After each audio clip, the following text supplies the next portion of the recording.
the dignitaries on the dais and off the dais, lady advocates, and Jawad Mir, who has instructed and advised me to have this seminar in Hyderabad, Karnataka area. And within half an hour, I decided to proceed with this seminar, and this seminar is organized within 2 days with the help of Jabbar advocate गोला से। मेरे कई videos आ गए, 4 से 5 videos, जिसमें वक्फ act का oppose करके साथ ही साथ एग्जिस्टिंग वक्फ लॉज में भी अगर कुछ तरमीम करे तो जिसकी वजह से जो परेशानियां, जो प्रॉब्लम्स हैं वो सॉल्व हो सकते हैं बोल के। और कई मेरे ये भी जो है न्यूज़पेपर में भी आ गए। उसके बाद मैं दोनों स्पीकर से बात करा कि एग्जिस्टिंग वक्फ लॉज का भी जरा आप डिस्कस करना जरूरी है, क्योंकि हर आदमी वकीलों तो दूर, हर आदमी अपोज कर रहा है कि वक्फ एक्ट 2024 की जरूरत ही नहीं है। और मैं भी जेपीसी को जो है जितने भी वीडियोस बनाया हूं वो पूरे भेजा हूं कि मेरा ये कहना है कि एग्जिस्टिंग जो वक्फ एक्ट में ही अमेंडमेंट करो, बल्कि जो अमेंडमेंट लाए 44 अमेंडमेंट्स, उसकी कोई जरूरत नहीं है मुस्लिम को बोल के।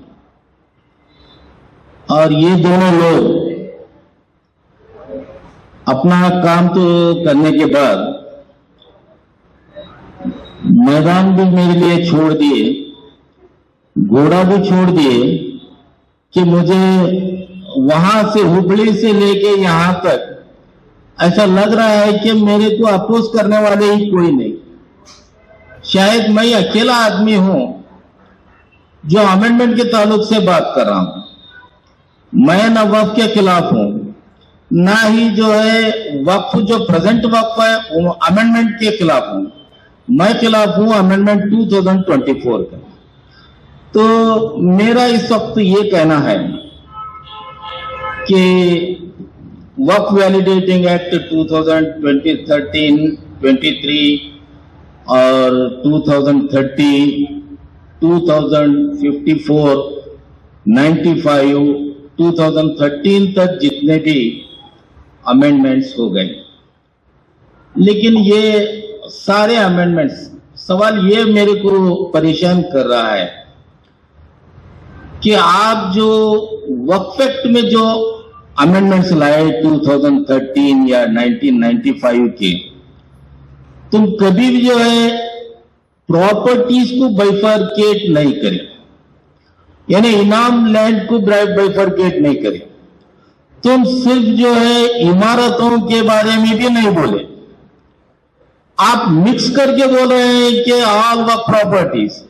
क्या कर्नाटका में भी प्रॉपर्टीज हैं तो 90,000 एकर्स प्रॉपर्टीज हैं, तो उसको आप जो है अलग करके सेपरेट तरीके से नहीं बता रहे कि वक्फ प्रॉपर्टीज कौन से हैं, लैंडेड प्रॉपर्टीज कौन से हैं। अब अनवर मानपड़ी जो है 10,000 पेज का रिपोर्ट दिया, क्यों वक्फ बोर्ड इस्तेमाल नहीं करे, क्यों वक्फ बोर्ड उसको एक्सेप्ट नहीं करे, ये सवाल भी जो है ये सोचने का है। अब वो आदमी हाईकोर्ट, सुप्रीम कोर्ट जाके आने के बाद में भी जो है उसको कम से कम लेजिस्लेटिव सेशंस के सामने लाएंगे बोल के करे, आज वो भी उसका काम नहीं होगा, वो अपने जगह बैठ गए। लेकिन एक इंपॉर्टेंट जो ये मैं बताना है कि जितने भी इमाम जमीनात हैं जो मीडियल पीरियड से जो आए हैं, आदिल शाही बोलिए, बहमनी बोलिए, मुगल्स बोलिए, जितने भी लोग दिए हैं, क्या वो प्रॉपर्टीज को इमीडिएटली तुम वक्फ प्रॉपर्टीज कैसा बोलते हैं? तुम्हारा कहना यह है कि जो है हमारे बुजुर्गों ने दिया है पूरे वक्फ प्रॉपर्टीज हैं बोल के। वक्फ वैलिडेटिंग एक्ट 2023 में सिर्फ 2 सेक्शंस को बताया गया जिसमें एक ये भी बताया गया कि provided further that nothing have been contained anyway to affect any right, title, obligation or liability already accrued or incurred before the commencement of this act. क्या मतलब है कि पहले जितने ये एक्ट आने से पहले जितने भी राइट्स जो है जो लोगों को मिले हैं, वो अगर राइट्स मिले हैं तो उसको इफेक्ट नहीं होता। बोलने के मतलब क्या है कि जो है 300 और 380 years they are in possession of the property and they are holding the title of the property and as absolute owners of the property.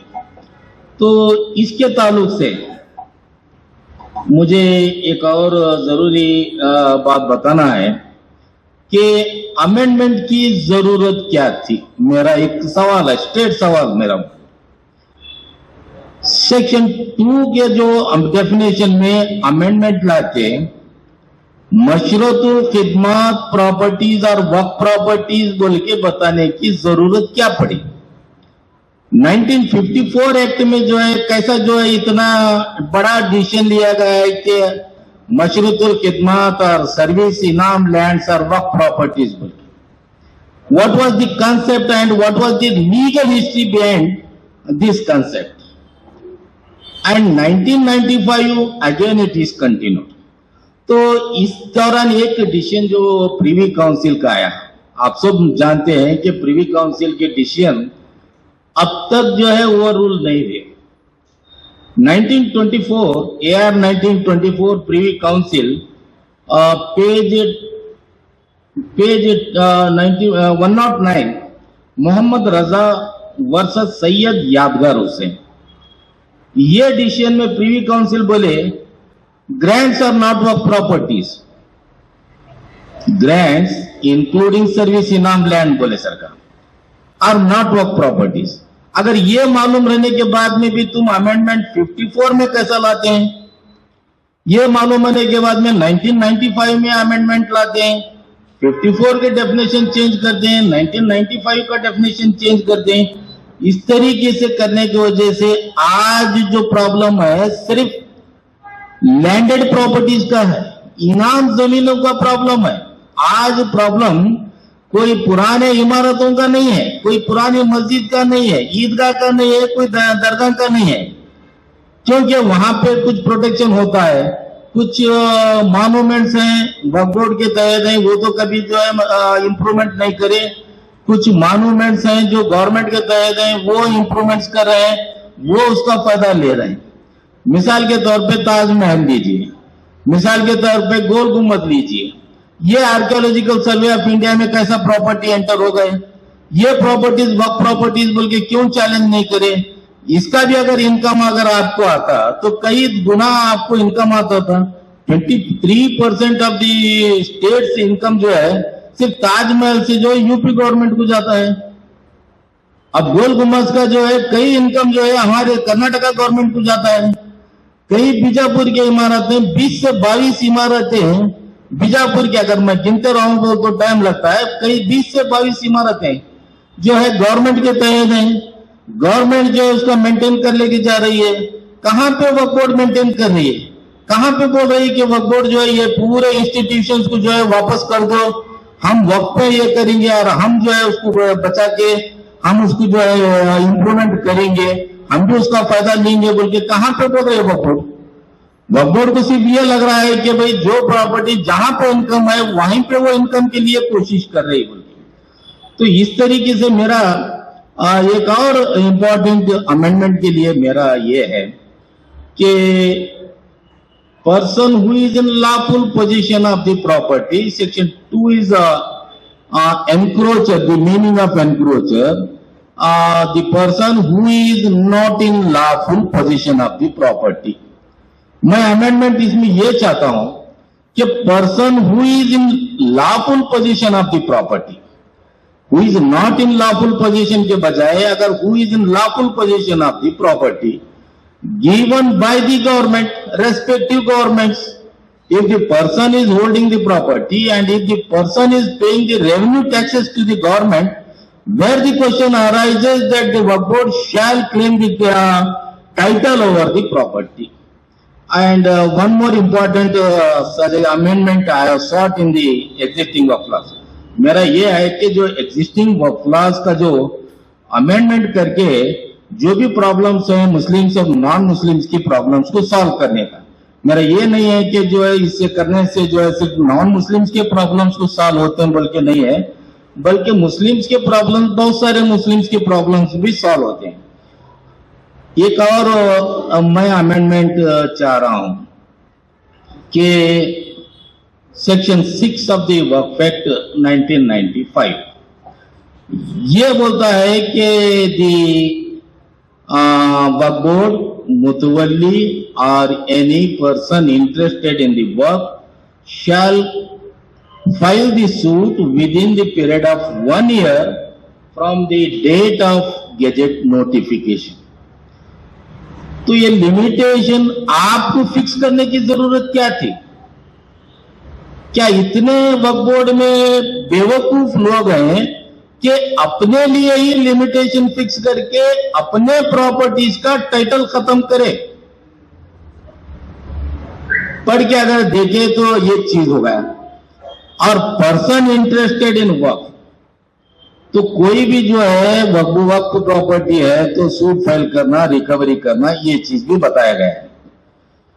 Wise the definition, in the definition person agreed को क्यों add करें 2013 में, जबकि आपको क्या जरूरत थी? जो आदमी प्रॉपर्टीज के कब्जे में है, जिस प्रॉपर्टीज को जो है लैंड ट्रिब्यूनल से लिया गया है, जिस प्रॉपर्टीज जो है they were vested to government as on 1/3/1974, where is the question of adding in the definition aggrieved person? उनको क्या जरूरत है तुम्हारे को जो है तुम्हारे खिलाफ केस करना बोल के? लिमिटेशन में तो तुम्हारा राइट खत्म हो गया है, और ना ही तुम 40-50 साल के बाद आगे अगर कोशिश करते हैं तो ये चीजें जो है अब होने वाले नहीं बोल के। टीपू सुल्तान का एक डिसीजन बहुत इंपॉर्टेंट है। टीपू सुल्तान के डिसीजन में यह सवाल उठाया गया कि whether section 6 of the Waqf act या whether the Waqf act overrides the land reforms act, यह सवाल उठाया गया है। तो हमारे जो जस्टिस BS पाटिल, उन्हें यह बता दे कि 629 guntas of the lands given by Tipu Sultan wherein the sanad is there। तो एक सनद है, सनद में लिखा गया है कि मानिक शाह दरगाह के जो इस्तेमाल के लिए जो है मैं ये प्रॉपर्टीज को दे रहा हूं। इंपॉर्टेंट फैक्ट आप ये समझ लेना जरूरी है कि मैं ये प्रॉपर्टीज वक्फ कर रहा हूं बोल के बोलता तो वो जो टीपू सुल्तान की जो 629 गुंटास ऑफ जमीन थी वो वक्फ प्रॉपर्टीज होती थी। यही जो है हमारे हाईकोर्ट वाले और डिवीजन बेंच में भी यही होल्ड करे कि all the properties are not the waqf properties बोल के, और आप मैटर सुप्रीम कोर्ट में है बोल के तो उन्होंने बताते हैं। और एक और डिसीजन, एक और इम्पोर्टेंट डिसीजन ये है कि इसी कंसेप्ट में मैं बताना चाह रहा हूं, सिर्फ property is dedicated as waqf property नहीं लिखने की वजह से क्या जो है प्रॉब्लम आते हैं बोल के एक 2000 का सुप्रीम कोर्ट डिसीजन बिरुद रावलू बोल के, एक्चुअली पेज ये नहीं है मेरे को, जिसमें यह बताया गया है कि एक मोहसिन साहब के नाम पे प्रॉपर्टी थी, इनाम जमीन। वो जमीन मोहसिन साहब जो है मस्जिद के ये करते हुए अब वो जमीन बेच दिए। सवाल उठा है हमारे सवाल उठा के सुप्रीम कोर्ट में, जबकि इट इज अ वर्क property and he has no right to sell the properties, thereby it be declared that the sale deed executed by the motion is illegal. Supreme court यही point raise करे।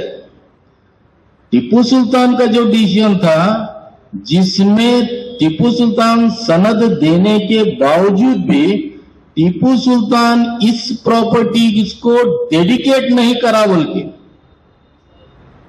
इसी वजह से जो है वक्त property नहीं होती बोल के 2000 में भी 99 में भी जो है सुप्रीम कोर्ट विरुद्ध राहुल केस में होल्ड करे। मुक्तदीर साहब एक डिसीजन बताए, वो जो है वक्फ बोर्ड राजस्थान वर्सेस जिंदाल सार लिमिटेड, ये अप्रैल 29, 2022 को सुप्रीम कोर्ट में डिसाइड हुआ। तो इसमें भी ये बात का ये खुलासा होना था कि whether the structure existing with in the mining lease area of the petitioner was a mast or structure which cannot be removed for the purpose of carrying out leasehold activities within the said area बोल के। तो supreme court ये बोले कि when there is no dedication and there is no sign to show that the work property or work institution is in existence before the start of the leasing period. So thereby they hold that the mere saying that the properties, work properties, it is not sufficient. हमारे दो high court के decisions आए, ये अफजलपुर के बता रहा हूं मैं, क्योंकि जब भी मैं बताता हूं तो मेरा अफजलपुर का हवाला लेना बहुत जरूरी है कि मेरे अफजलपुर में पूरे वर्क प्रॉपर्टीज हैं और पूरे जो है अफजल खान DSO हैं, और वो प्रॉपर्टीज जो है ऑलरेडी सभी लोग कब्जा करें, हम भी कब्जा करें, लेकिन हम हमारे लिए बचाने के लिए भी इतनी मेहनत करना पड़ रहा है। तो वहां पे क्या हो गया, एक मेहरुनिसा बेगम जिसको जो है वक्फ ट्रिब्यूनल में ऑक्यूपेंसी राइट के लिए अप्लाई करी, और अप्लाई करने के बाद में लैंड ट्रिब्यूनल जो है 2007 में ऑक्यूपेंसी राइट ग्रांट करी। उसका जो है वक्फ बोर्ड वाले ट्रिब्यूनल का ऑर्डर चैलेंज करे in writ petition number 13733 of 2007, claiming that these properties are work properties. तो हमारे हाईकोर्ट वाले ये बोले कि जस्टिस मोहन शांतन गौडर ये बोले कि mayor gazette notification is not the title of the property and it is only nominal document, and thereby the writ petition of work board is rejected. And then 2008 in writ appeal 117 of 2008 the same claim was made, and then the writ appeal was also dismissed, holding that the gazette notification is nominal document. तो मेरा ये कहना है कि gadget notification जैसे ही तुम पास करें, what was your liability? Section 61 says after passing of the gazette notification, when your title is denied by the other party, then you have to file civil suit and get decree from the civil court, then only it will become the work property, provided that it shall be filed within the stipulated period of 1 year. अगर नहीं file करने की वजह से परेशानियां सबसे बड़ी अब बताता हूं। सिर्फ बोलना है वर्क प्रॉपर्टीज हैं, खुदा दिया है, हर प्रॉपर्टी जो है जिस तारीख से पैदा हुई उस तारीख से अब तक वर्क प्रॉपर्टीज, वन से वर्क इज ऑलवेज वर्क बोल के। तो ये कंसेप्ट कब से शुरू हुआ?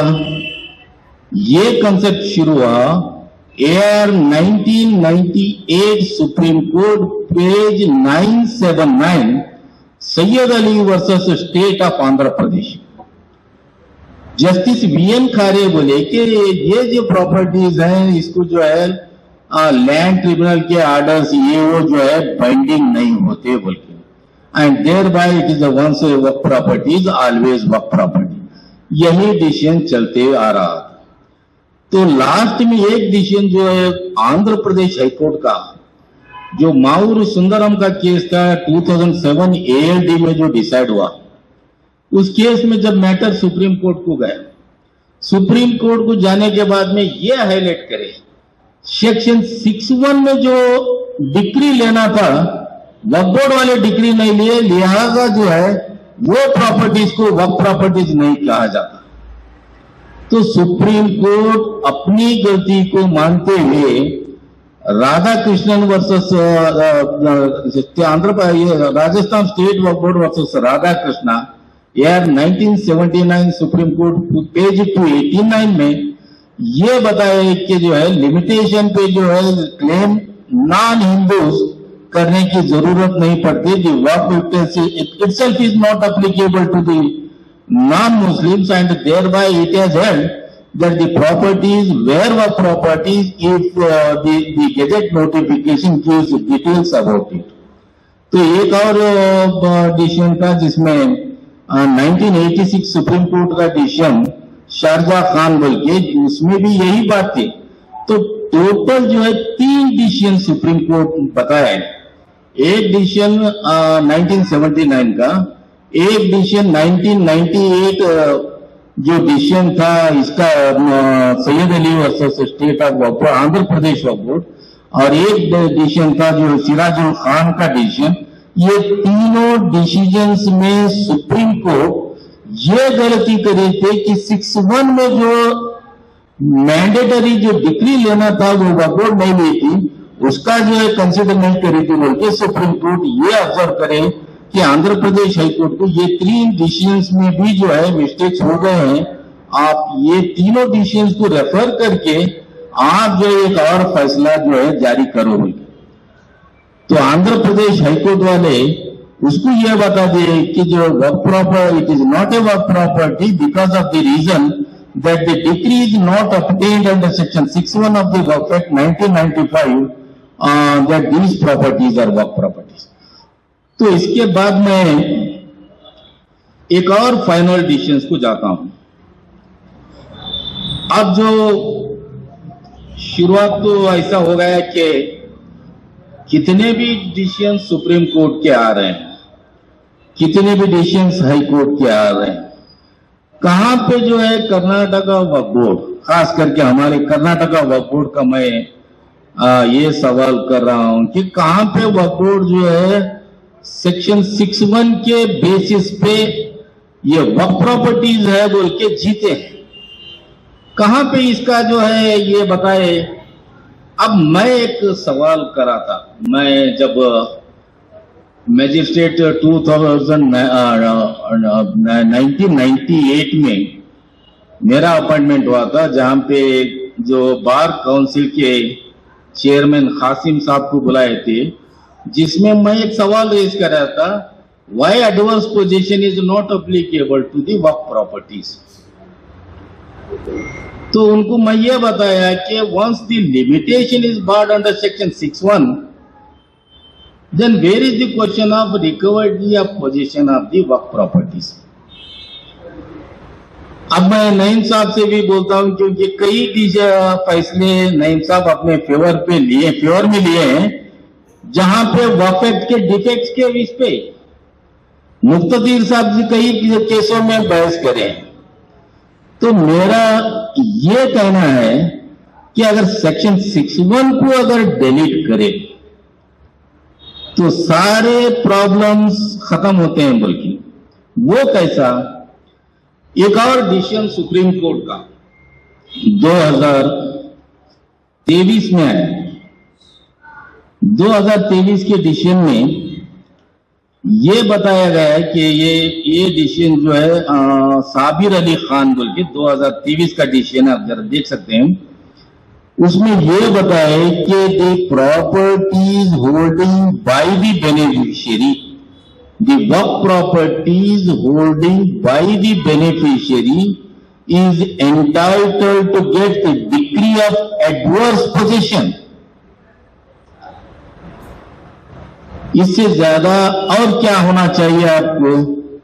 सुप्रीम कोर्ट का ये भी डिसीजन, कई डिसीजन आ गए इसके बारे में, एडवर्स पोजीशन के बारे में। और ये इसके बाद में जो है, मैं लिमिटेशन का भी बताना बहुत जरूरी है कि तुम जो है सेक्शन 107 को ऐड करके ये बताए कि general law of limitation is not applicable. अगर general law of limitation is not applicable बोले तो सेक्शन 61 में तुम्हारा लिमिटेशन बार हो गया। 61 में 1 साल का तुम्हारा लिमिटेशन था, खुद तुम लिमिटेशन इंपोज करे। आप कैसे तुम ये बोलते कि general law of limitation is not applicable? क्या तुम जो है 1995 के अमेंडमेंट में या 2013 के अमेंडमेंट में सेक्शन 61 को जो है डिलीट करके ये बोले कि the work properties are always work properties, thereby there is no limitation is applicable to recover the possession of the work properties बोल के कहां पे करे? कुछ भी नहीं है। वो ऐसा एग्जिस्टिंग वर्क लॉ चल रहा है कि जिससे जो है किसको नुकसान हो रहा है वो भी देख रहे नहीं तुम। अब मेरा ये एक मिसाल है कि जमीर अहमद खान साहब बहुत आ रहे हैं, मीटिंग्स कर रहे हैं और तहसीलदार डीसी को बुला रहे हैं कि 8 दिन में खाता होना बोलना बोलिए, गड़ी होना, मेरे को रिपोर्ट डालना बोलिए। सेक्शन 85 रेवेन्यू कोर्ट्स को बार करता है, सेक्शन 85 सिविल कोड को बार करता है। उस सूरत में तुम जो है डीसी को, एसी को, तहसीलदार को बुला के जो डायरेक्शन दे रहे हैं, ये जो है क्या वक्फ एक्ट 85 का ही वायलेट होता है या नहीं होता? ये सवाल भी बहुत जरूरी है। मैं वीडियोज भी भेजा हूं, वो नजरअंदाज करके अपनी जो तकरीर करना है वक्फ ऐसा जो ये कर रहे हैं कि वक्फ प्रॉपर्टी का है बोले तो हशर के मैदान में ये सारे चीजें बोल रहे हैं। अपनी एक अंगूठी ऐसा दिखाते हैं, ये अंगूठी 90 लाख की है, ये अंगूठी में मेरे मरने के बाद जो है मेरे बच्चे बीवी सब जो है छीन के, ऐसा अगर नहीं निकली तो मेरी उंगली कट करके भी लेते हैं बोल के जो तुम बोल रहे हैं। क्या तुम इतना बड़ा दिल करके अगर वो 90 लाख की अंगूठी अगर वक्फ करे तो बड़े बातें करने के बाद में मुफ्त में एडवाइस देना, ये हर एक की बस की बात है, इस बड़ी सिर की बात है, क्योंकि जहां पे कुछ अमाउंट नहीं लगता वो। और उसके बाद में एक और चीज में बहुत जरूरी है बताना है कि अनरजिस्टर्ड वर्क प्रॉपर्टीज, कई प्रॉपर्टीज आप देखो, गुलबर्गा देखो, बीजापुर देखो, रायचूर देखो, जितने भी प्रॉपर्टीज हैं वही इंस्टीट्यूशंस हैं, they are unregistered, they are either under the control of the government और they are not at all in the control of the government and Waqf board also. दोनों के भी कब्जे में नहीं। कई इमारतें गिरते जा रहे हैं। मैं पायन में जो है मैं उसका ये भी कर रहा हूं और साहेब का ये भी बता दिया हूं कि वक्फ प्रॉपर्टीज कौन से हैं, वक्फ प्रॉपर्टीज कौन से नहीं है। ये सारे चीजों का भी जो है मैं कवर कर रहा हूं। जहाँ पे एक मस्जिद को जो है मकान बनाया है वो भी जो है मैं मेरे वीडियो में कवर कर बताया हूं कि तुम लोग जो है हजारों लोग वहां से फिरते हैं, उसको ये नहीं सवाल करते कि भाई मस्जिद को भी तुम घर में कैसे कन्वर्ट करे हुए। अब इससे ज्यादा जो है बोलना शर्म की बात है बोले सरकार कि लोग जो वहां पे रहते हैं उन्होंने एक भी सवाल नहीं कर सकते बोले, तो वो कौन सा बड़ा धारकारी होगा जिससे लोग जो है डरते हैं बोले सर की बात। और एक चीज मेरे को बहुत जरूरी है बताना कि वक्फ में अमेंडमेंट लाना जरूरी ये हो गया है कि अनरजिस्टर्ड वक्फ को रजिस्टर्ड करना। हमारे बुजुर्गों की इमारतें तुम्हारे को नजर नहीं आती, हमारे बुजुर्गों की प्रॉपर्टी तुम्हारे को बहुत नजर आती है, क्योंकि प्रॉपर्टी से तुम्हारे को फायदा मिलता है, 7% एन्युइटी भी मिलता है। तो अनरजिस्टर्ड मॉन्यूमेंट्स जितने भी हैं उनको जो है आप आके देखो, जमीर अहमद साहब तुम जरा आके पूरा ये करके सर्वे करके देखो, जो मुस्लिम बादशाह जितने भी प्रॉपर्टीज बनाए हैं वो आज गिरने के कगार में है और गलत इस्तेमाल हो रहा है। जिनको जो है तुम पैसे नहीं दे रहे, खाली कब्रस्तान के लिए अगर 10 लाख अगर है तो उसको 40 लाख रुपए दे रहे हैं। इसके वजह से जो है झगड़ा शुरू हो रहा है बोले सर का मुस्लिमों में।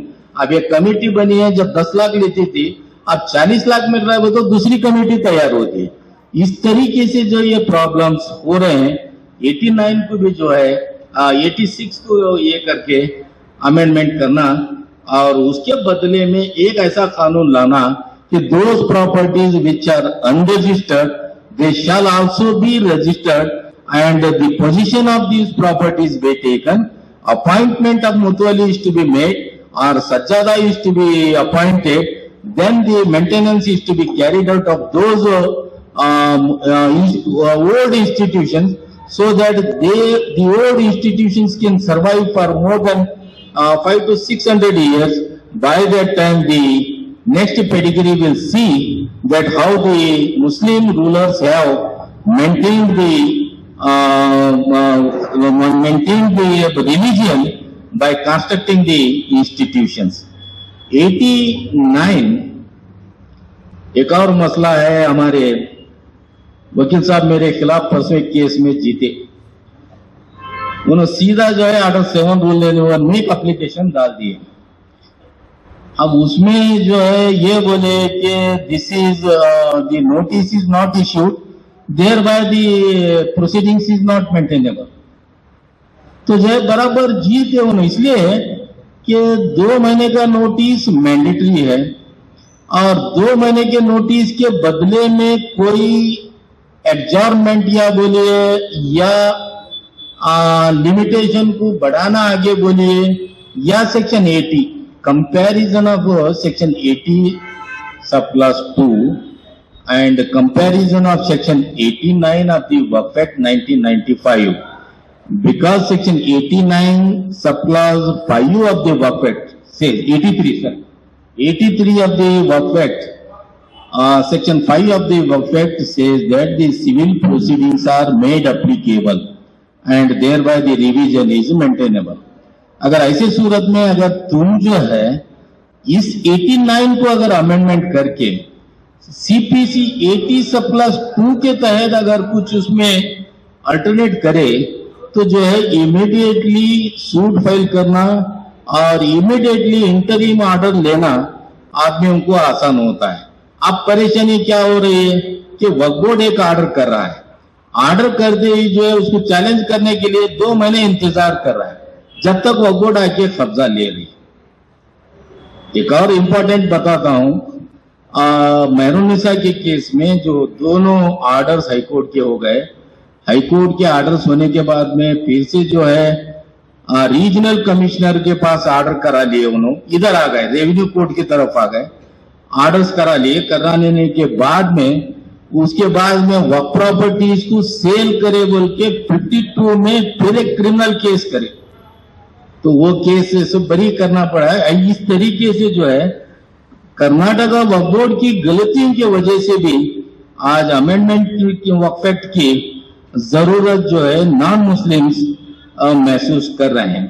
एक इम्पॉर्टेंट प्रोविजन बोल के मैं खत्म करता हूं, section 39 of the Waqf Act 1995, wherein it says that the remains of the waqf properties, if they were left on the spot, then it is for the Waqf Board to ascertain and recover the position of the waqf properties after conducting inquiry, and then the important, this is important, then the Waqf Board shall apply to the Waqf Tribunal for getting possession of the properties and title, and the Waqf Tribunal will consider 2 points।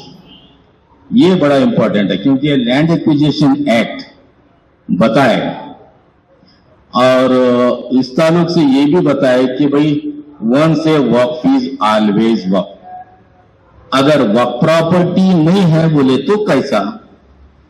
Ram जन्मभूमि बाबरी मस्जिद का जो case था जिसमें मुस्लिम personal law board वाले जो है claim करे थे दिस इज वक्फ प्रॉपर्टी बोल के, और इलाहाबाद हाईकोर्ट जो है उनका जो केस डिसमिस करे it is barred by limitation बोल के, जब वहां पे होने के बाद में आपको सुप्रीम कोर्ट तक दैट मैटर इज कंफर्म।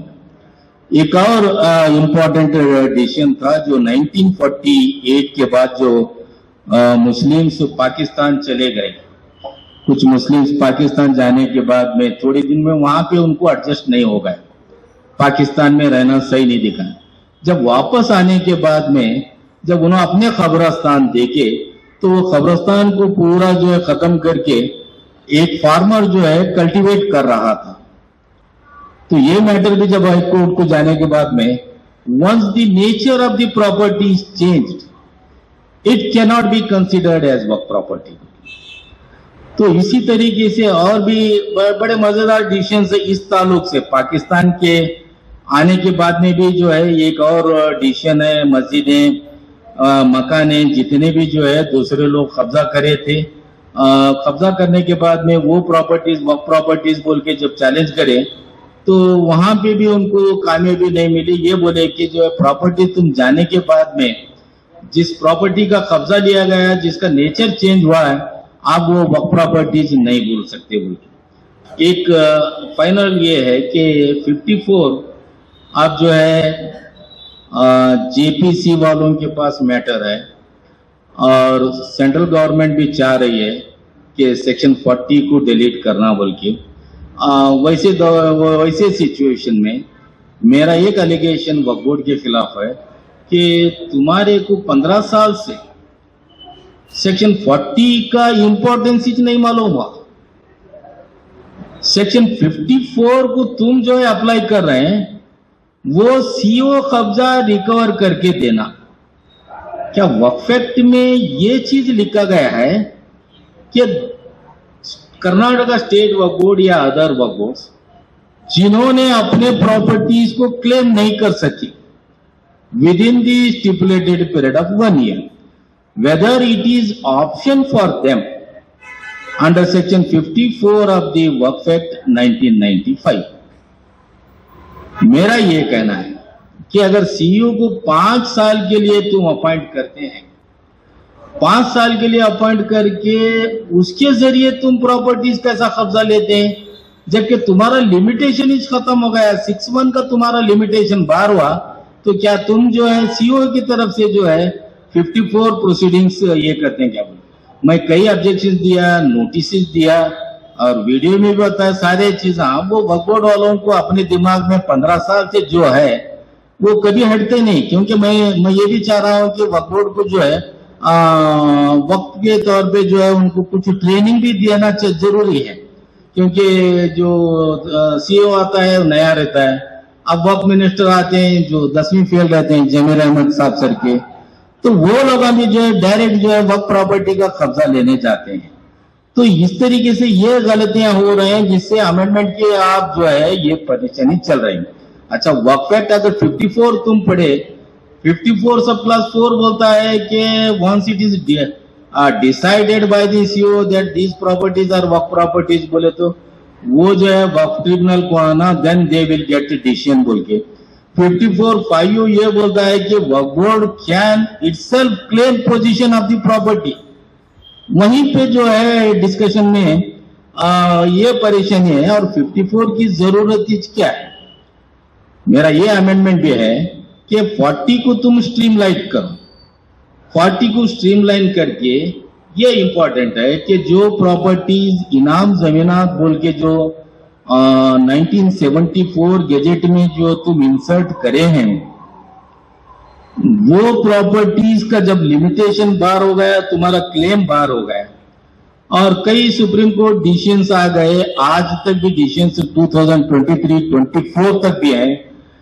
इतने रहने के बावजूद भी जो है तुम अभी 54 कुछ स्टिकअप है, 54 के जरिए प्रॉपर्टीज लेते बोल रहे हैं, ये जो है तुम्हारी हटदर्द में है। इससे हटकर तुम्हारा जो है कुछ काम नहीं है और इसीलिए भी तुम परेशान हो रहे हैं कि भाई तुम्हारे इसमें जो है 2 नॉन मुस्लिम आने की वजह से तुम्हारे पूरे अख्तियार खत्म होते हैं बोल के। अच्छा ठीक है, अगर वैसा रहता तो 15 साल से तुम क्या करे? कौन सी प्रॉपर्टीज लिए? कितने 1000 एकड़ जमीन लिए? बोलते हैं कि 30,000 एकड़ तेलंगाना में। अच्छा सब प्रॉपर्टीज मुस्लिम प्रॉपर्टीज कब्जे में, खतरे में है, मुसलमान खतरे में। अरे खाली बोलने से, एक माइक लेके बोलने से, करने से वो ये जो कुछ होता है, ग्राउंड पे उतर के जो है आप फाइट करके इस तरीके के जो अमेंडमेंट, एग्जिस्टिंग अमेंडमेंट्स को अगर चेंज करके एक अगर नया परफेक्ट लाए तो जो है नॉन मुस्लिम की जो परेशानी है कि जो प्रॉपर्टी बताते हैं मुस्लिम वो प्रॉपर्टी वक्फ प्रॉपर्टी होती है बोल के जो परेशानियां थी ये सारे परेशानियां खत्म होते हैं बोल के मैं जो है अमेंडमेंट के ताल्लुक से इतना तो कदम उठाया हूं। अब तक मेरे समझ में जो ये बात आ गई, आज तक भी ये बात आ गई कि मैं अकेला ही दौड़ना, मेरा घोड़ा I am riding on the dead horse, I am riding on the dead horse, but I don't know what will be the end of my agitation. इतना कहते हुए मेरे को जो है जो हुबली में जो सेमिनार हुआ था, मोहम्मद प्राचा साहब आए थे, उन्होंने जो तकरीर करे, उसके बाद में नासिर साहब भी तकरीर करे, लेकिन वो चीज कहीं भी जो है एग्जिस्टिंग वक्लास के बारे में नहीं रही। वो चीज अभी भी ये बता रहे हैं कि झगड़े जेपीसी में हो रहे हैं, उन्हें भी सवालात कर रहे हैं, हम भी सवालात कर रहे हैं, कोई जो है फाइनल नहीं आ रहा। जब तुम्हारे लिए आ रहे हैं, तुम्हारे पास आ रहे हैं, डिस्कस कर रहे हैं, तो क्यों ना जो है आप सब मिलके जो है एक डिस्कस करके कौन से एक्ट को किस तरीके से अमेंडमेंट करके लाए तो जो है मुस्लिमों को अब नॉन मुस्लिम को फायदा होता है बोल के ये अभी तक सोच रहे नहीं। यही मेरी मुश्किल है। शायद इसके बाद भी मैं आप आने की वजह से सभी जो मेरे वकील सेडम से आए हैं, सुरपुर से आए हैं, जितने भी लेडी एडवोकेट्स आए, फिलहाल इतने ही मेरे लिए काफी है। मैं 100% कामयाब समझता हूं और आगे हुआ तो भी जो है फिर से जो है मैं अगर सेमिनार्स कंडक्ट करा तो आप लोगों की तादाद भी बढ़ेंगे और हमारे तरफ से एक स्ट्रांग मैसेज जाएगा जेपीसी के लिए कि जो है अमेंडमेंट को जो है एग्जिस्टिंग अमेंडमेंट्स लाना जरूरी है या नहीं है। और 3 बजे जब खाने के बाद जो एक घंटे का इंटरेक्शन है, आप अपनी ओपिनियन बता सकते हैं, उसमें अमेंडमेंट जो है प्रेजेंट अमेंडमेंट तो लाना जरूरी है या मेरे को साथ देते हैं या दोनों लोगों को साथ देते हैं, ये आपको छोटी सी बात है। शुक्रिया साहब, अस्सलाम वालेकुम।